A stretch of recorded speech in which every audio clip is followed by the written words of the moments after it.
So you've been doing everything right. Mediterranean diet, salmon 3 times a week, high-dose fish oil supplements, but your inflammation markers are still elevated. Your brain fog hasn't improved and you're starting to wonder if you are the problem.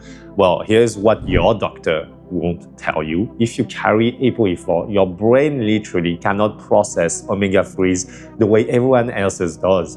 The premium fish oil you're taking, 59% less of it reaches your brain compared to an APOE3 carrier. If you're watching this, you probably watched apparent decline from Alzheimer's. You saw the confusion, you saw the personality changes, the slow disappearance of who they are, and you promised yourself you'd do everything differently. You cleaned up your diet, you optimized your supplements, you tracked your biomarkers. But what if I told you that standard anti-inflammatory approaches aren't just ineffective for APOE4 carriers, they're actually addressing the wrong mechanism entirely. Today, you're going to learn exactly why your anti-inflammatory diet isn't working as well as it should be, and at the cellular, molecular, and genetic level, why that is happening. More importantly, you'll walk away with specific interventions that actually target APOE4 specific inflammatory mechanisms. By the end of this video, you'll know why your fish oil supplements are failing you, what form of omega-3 actually crosses your blood-brain barrier, how to support inflammation resolution, not just reduction, and 4 actionable protocols you can start this week. Hi, I'm Dr. Kevin Tran. I'm a doctor of pharmacy, an APOE4 carrier, and the founder of the Phoenix Community, a platform dedicated to helping APOE4 carriers beat the odds and outsmart Alzheimer's. Through my personal journey with APOE4, I dive deep into the latest research and translate complex findings into hopefully clear and actionable insights we can apply today to take control of our brain health. What I'm about to share is a compilation of research based on over 20 peer-reviewed studies published between 2017 and 2025, including breakthrough research from Nature this year. This isn't about spreading fear, it's about precision. Let's get into science. So let's start with the foundation. Your blood-brain barrier is broken. It's not just a little leaky. Structurally, it's compromised. A 2020 study published in Nature by Montagne and colleagues scanned the brains of APOE4 carriers who were cognitively normal. No memory problems, no dementia symptoms. What they found was shocking. Blood-brain barrier breakdown in the hippocampus and medial temporal lobe that was completely independent of amyloid plaques or tau tangles. The mechanism is called the SIPA-MMP9 pathway, and here's how it works. APOE4 protein fails to suppress an enzyme called cyclophilin A in your brain's pericytes. So those are the cells that maintain blood vessel integrity. When CYP-A isn't suppressed, it triggers MMP9, a matrix metalloproteinase that literally digests the tight junctions between your blood vessel cells. The result, APOE4 carriers now show substantially higher level of both CYP-A and MMP9 compared to APOE3 carriers. Your BBB isn't just permeable, it's structurally degrading. So here's what this means for your daily life. Your deadline stress that you are dealing with, the inflammatory cytokines it creates in your bloodstream, TNF-alpha, IL-1 beta, IL-6, they are not staying in your blood. They're crossing into your brain tissue. You eat a clean anti-inflammatory diet, and yes, it reduces peripheral inflammation, and your blood work looks great, but because your BBB is compromised, even very low levels of peripheral inflammation will reach your brain. It's like trying to keep your house clean while the windows are broken. You can scrub all you want, the dust is still getting in. So the study found that BBB breakdown predicted future cognitive decline in APOE4 carriers, but not in non-carriers. And this isn't just a minor issue. It's a primary driver of APOE4-related neurodegeneration. All right, so now what? How do you address these BBB breakdown? It basically requires multi-level intervention. One, you can target that CYP-A MMP9 pathway directly. Research shows that sulforaphane from broccoli sprouts inhibits MMP9 activity.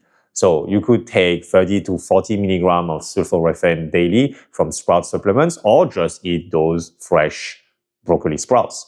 This has shown BBB protective effects in animal models. Second, you can support your pericyte health with nutrients, so vitamin D3, resveratrol, NAD precursors like NMN.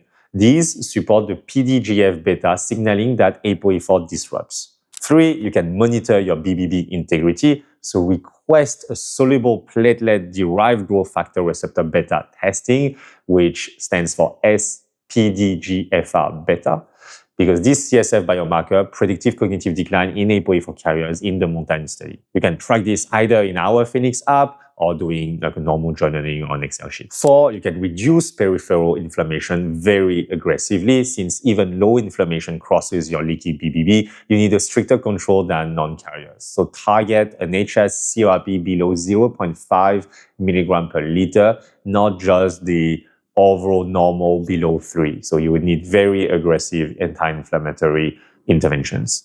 By the way, when you want to have these APOE4 optimal blood ranges instead of the overall national normal levels, we have a module in the Phoenix community where you just upload your blood test and you'll get insights on each one of your biomarkers, why those are important for APOE4 carriers, and how different our ranges are compared to the general population.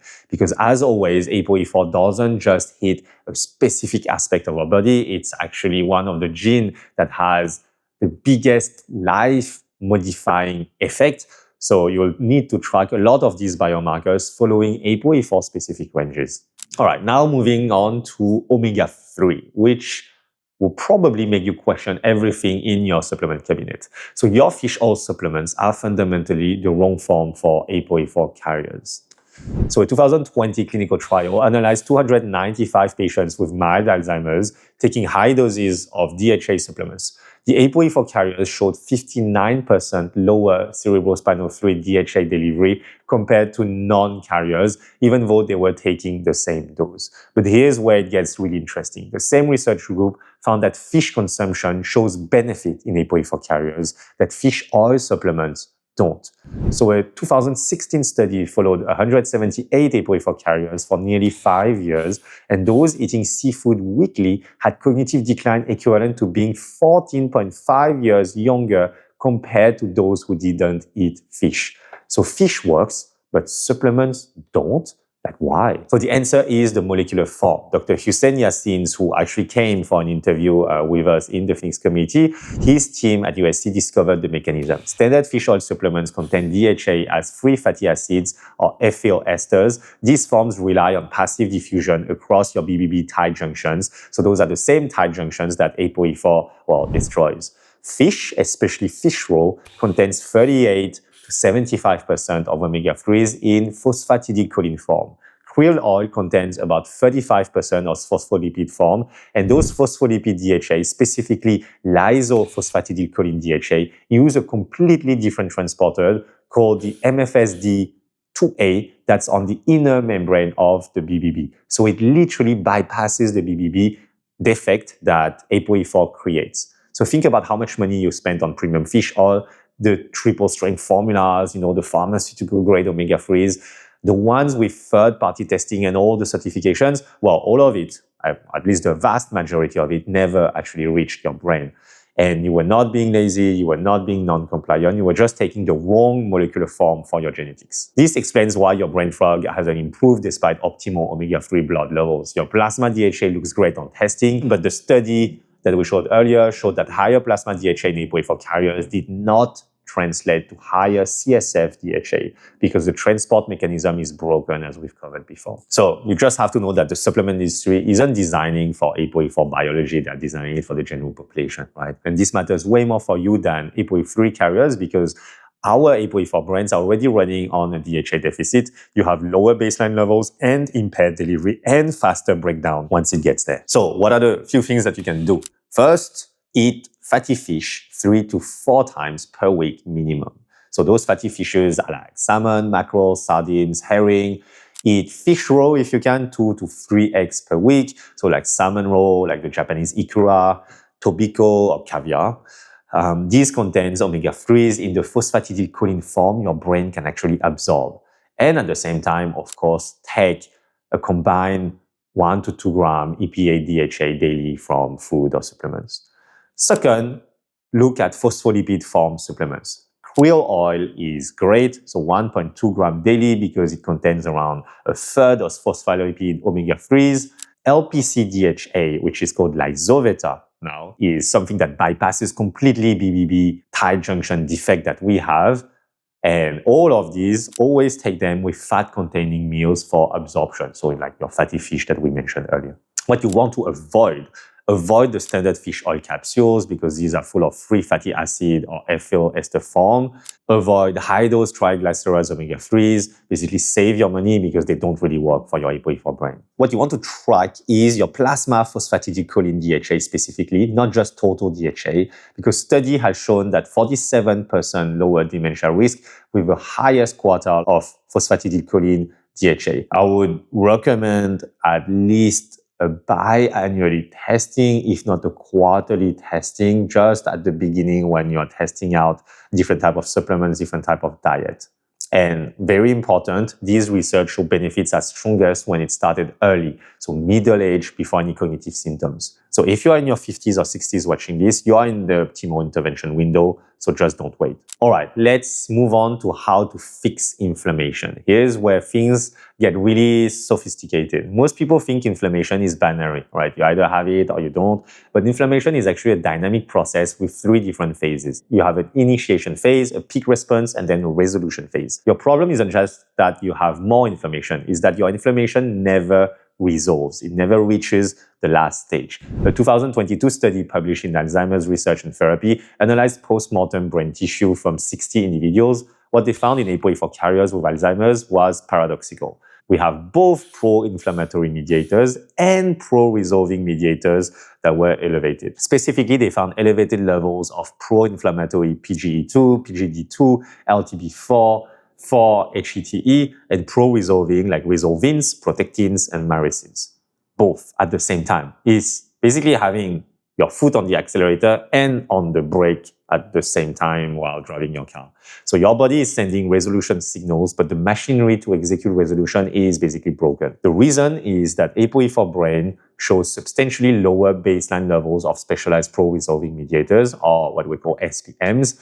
These are lipid compounds derived from omega-3s that actually turn off inflammation, clear cellular debris, and restore homeostasis. A 2022 review in Molecules documented that specific SPMs, RVD4, RVD1, NPD1, and MAR1 are all lower in APOE4 carriers, and RVD4 levels negatively correlate with tau tangles. Additionally, a 2022 study in molecular neurodegeneration found that APOE4 activates an enzyme called CPLA2, calcium-dependent phospholipase A2, that converts your cell membrane phospholipids into arachidonic acid, which then becomes prostaglandin and leukotriene. This happens constitutively, meaning it's always running independent of dietary triggers. This is why you feel like you can never fully recover from inflammation. That joint pain from your workout 3 days ago is still lingering. The brain fog after that stressful meeting, it doesn't clear like it used to. That post-viral fatigue lasts weeks instead of days. It's because your inflammation resolution machinery is genuinely impaired. And here's the critical insight. Adding more anti-inflammatory compounds doesn't fix a broken resolution system. It's like trying to stop a fire by removing oxygen when the sprinkler system is broken. You're addressing the wrong part of the process. Your body is already producing pro-resolving signals. They are elevated in your brain tissue, but the cellular machinery to respond to those signals, to shift microglia from inflammatory to resolving phenotype, to clear debris, to restore homeostasis, well, that machinery doesn't work properly in APOE4. This explains why your turmeric, your resveratrol, your anti-inflammatory diet all help a little, but never fully solve the problem. So what can you do? Supporting these inflammation resolution requires a different approach than just reducing inflammation. You want specialized pro-resolving mediator support, so you want to target those resolvins, protectins, and myricins. That requires EPA and DHA as a precursor, but in phospholipid form that reaches your brain that we covered earlier. You currently have a few studies, a few clinical trials that we should definitely keep close attention to for direct SPM supplementation, so RVD1, RVE1, myricin-1. But currently, the best option is what we mentioned earlier, higher EPA and DHA from phospholipid source that will really help. Aspirin as well, a very low dose of 80 milligram, have shown to reduce inflammation because it triggers the production of aspirin-triggered resolvins. You also want to support your microglial metabolic flexibility because the resolution phase requires microglia to shift from glycolysis to oxidative metabolism. So ketogenic diet or exogenous ketones support this metabolic shift. So you can think about time-restricted eating that we covered several times. We have another video about that, which enhances metabolic flexibility, and because those help microglia transition out of inflammatory phenotype. A few other things that you can do: targeting the CPLA2 pathway, because these reduce the calcium-triggered inflammation lipid production. So things that you can have is curcumin in an optimized absorption form, like 1 gram daily, because this inhibits CPLA2 activation. And again, omega-3s in phospholipid form would actually help there. You actually want to also reduce your omega-6 intake. And then what can you track to measure if this is working? Well, request a lipidome analysis if that's available. So that's your AA/EPA ratio or your resolvin levels. Monitor your symptoms from inflammation after workouts, after any type of illnesses or stress. And again, track all these interventions, whether it's inside our Phoenix Communities app or use like an Excel sheet or something that you can journal and log in regularly. Now, if we move on to the microglial metabolism trap that we have, because we're getting to the deepest level of dysfunction. Your brain's immune cells are metabolically locked in an inflammatory state. A 2023 study in molecular neurodegeneration analyzed the metabolism of microglia, which is your brain's immune cells that we covered several times earlier, from APOE4 mice. What they discovered was actually stunning. APOE4 microglia are inherently pro-glycolytic, meaning they generate energy through glucose breakdown rather than oxidative metabolism. This mirrors the metabolic phenotype of classically activated inflammatory macrophages. So the researchers found that E4 microglia showed higher rates of basal and compensatory glycolysis, dramatic increases in glyco-ATP, which is the energy that we produce from glucose, decreases in mito-ATP, which is the energy from mitochondria, an accumulation of lactate, which is a byproduct of glycolysis, and bias towards HIF1 alpha activation, which is the hypoxia pathway linked to inflammation. Most critically, APOE4 microglia showed metabolic inflexibility. APOE3 microglia could shift between glycolysis and oxidative metabolism depending on what was needed, but APOE4 microglia were always stuck in glycolysis. And here's why that matters. Inflammation resolution requires oxidative metabolism. Your microglia literally cannot metabolically support the inflammatory state. Then, in 2024, a Nature paper by Haney and colleagues discovered something even more concerning. APOE4 homozygous microglia accumulate lipid droplets marked by an enzyme called ACSL1. These aren't normal lipid storage. They're toxic accumulation that directly cause neurodegeneration. The number of these lipid droplets negatively correlated with cognitive performance and positively correlated with tau pathology. They are not just a marker, they're actually causing damage. This metabolic trap explains why you feel like your brain is constantly running hot. Your microglia can't downshift, they are stuck in high glycolysis, high inflammation mode. It's like driving a car that's locked in first gear. You can't coast, you can't cruise, you're always like redlining. This is why rest doesn't restore you like it should, why meditation helps but doesn't solve the underlying problem, and why your brain feels inflamed even when you're doing everything right. It's not psychological, it's not stress management failure. Your brain's immune cells are metabolically incapable of entering a resting state. And for APOE4 carriers, those of us with like 2 copies, we're accumulating toxic lipid droplets in our microglia that are directly correlated with cognitive decline. This is something like really measurable in cellular pathology, and it's happening right now. The good news is that the Nature study identified specific targets. PI3K inhibitors dramatically reduce lipid droplets accumulation in APOE4 microglia, and this is very actionable. So what can you do about this? Reprogramming microglial metabolism requires metabolic interventions, not just dietary anti-inflammatory compounds. Number 1 is a ketogenic metabolic therapy. Ketone bodies bypass glycolysis and directly fuel mitochondrial oxidative metabolism. So you want to target sustained ketosis through diet or exogenous ketones. So basically blood levels of BHB between 1 and 3. The evidence is actually very strong because ketogenic interventions shift microglia towards anti-inflammatory phenotype. So you'd want to have a modified Mediterranean ketogenic diet at least 5 days a week. If you manage to keep it completely, that's great. But I also know that socially being on a full-on med keto is extremely hard. But I believe it's worth it. You want to try PQQ, which is at a dose of 20 milligrams daily, which promotes mitochondrial biogenesis, and all of these NAD precursors, so like MNN, 500 milligram on NR, 300 milligram. Those help mitochondrial energy production. All of these will help microglia shift from glycolysis to oxidative metabolism. You could try AMPK activation, so looking at metformin, so 500 to 1000 milligram daily. Be careful, discuss that with your doctor because it activates AMPK, but it also inhibits mTOR. You can try with berberine, 500 milligram, 2 to 3 times daily if metformin is not appropriate. Then we're going back to exercising, which is free, which is very easy to do, which has tons of benefits, specifically zone 2 cardio. So 150 minutes of zone 2 cardio per week, which, if you don't know what zone 2 cardio is the level where you can actually maintain a conversation with someone, but not do so in an easy way. So you should be almost out of breath if you talk for a longer period of time when exercising. And it's actually slower than what you might think. Because those zone 2 cardio, it enhances mitochondrial function systematically. It's also shown to improve microglial metabolic flexibility in a lot of animal models.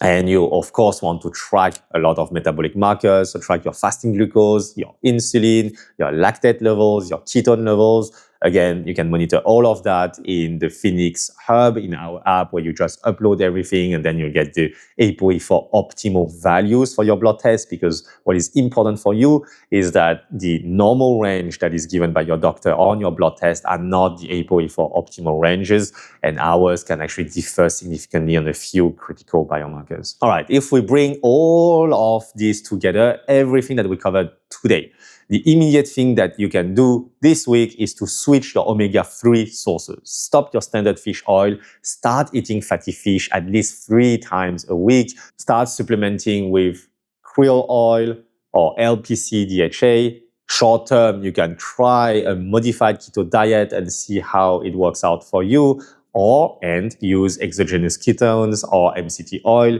You should definitely, if you're not already doing, push more in terms of zone 2 cardio, track your heart rate. You can take more supplements that support mitochondrial function like CoQ10, PQQ, and NMN.